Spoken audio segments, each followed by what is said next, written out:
Have you ever walked into a store, determined to spend a sensible amount of money and walked out having spent twice what you planned? And the craziest part? You were happy about it. This isn't an accident.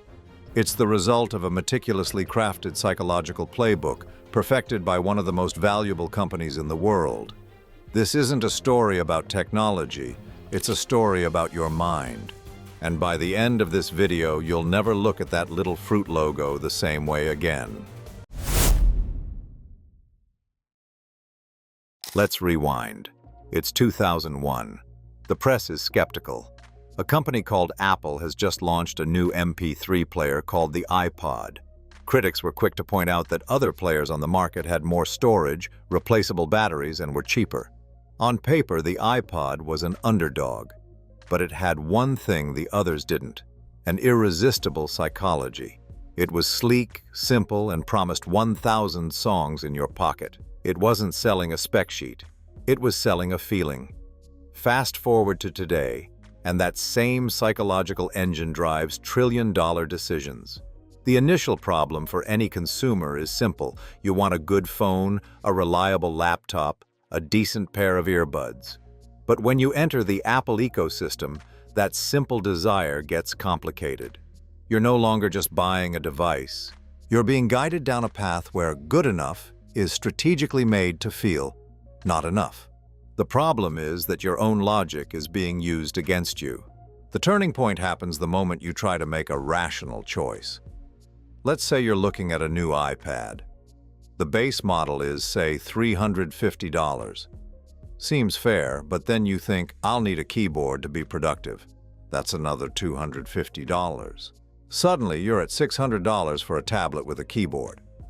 Your rational brain kicks in. For $600, I could almost get a laptop. So you look at the next tier iPad. It's better, more powerful. It feels like a smarter investment. This is no accident.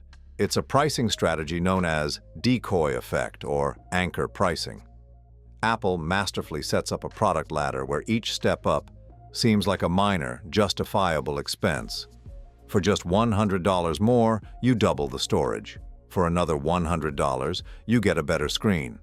Before you know it, you've reasoned yourself from the $350 entry-level model to the $1,100 professional device, convinced you've made the smartest choice.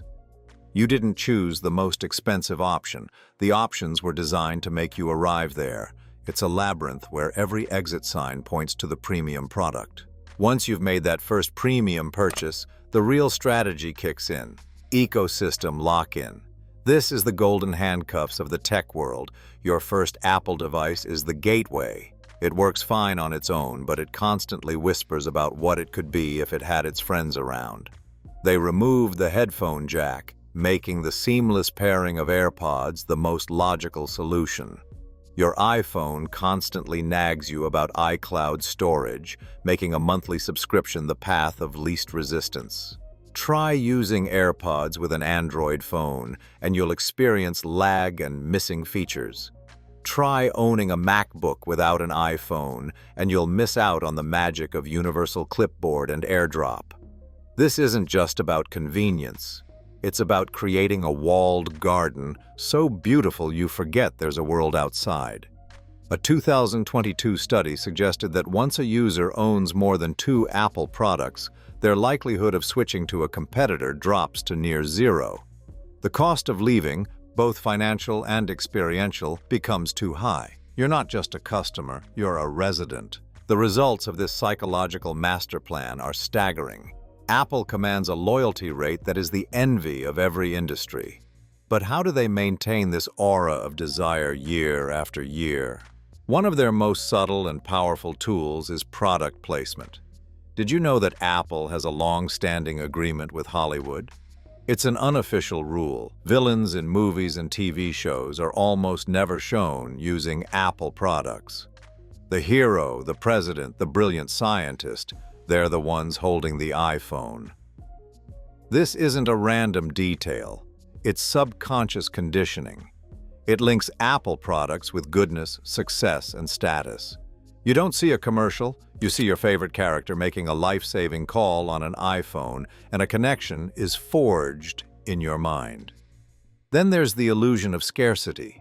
A new iPhone launches and suddenly it's sold out everywhere. The specific color you want is on a 4-week back order. This isn't always because they can't make enough. It's a classic tactic to heat up demand and create social proof. When something feels rare and everyone is talking about it, the desire to own it and be part of the in crowd becomes a powerful purchasing force. So what's the lesson here? It's not that Apple products are bad. They are often beautifully designed and incredibly reliable. The lesson is about becoming a conscious consumer. Understanding that every price point, every removed feature, and every seamless connection is part of a calculated strategy to build a long-term, profitable relationship with you. The next time you're about to make a tech purchase, ask yourself, am I buying this for what it does or for how it makes me feel? Am I upgrading because I need to, or because the path of least resistance is leading me to a more expensive checkout cart? Knowledge is your best defense. If this deep dive into the mind of a marketing giant fascinated you, there's a lot more to explore. We break down the secrets behind the world's biggest brands every week. If you want to stay informed, don't just subscribe, join the mission to create billion-dollar minds. What other companies do you think use similar psychological tricks? Let me know your thoughts in the comments below. I read every single one. Thanks for watching.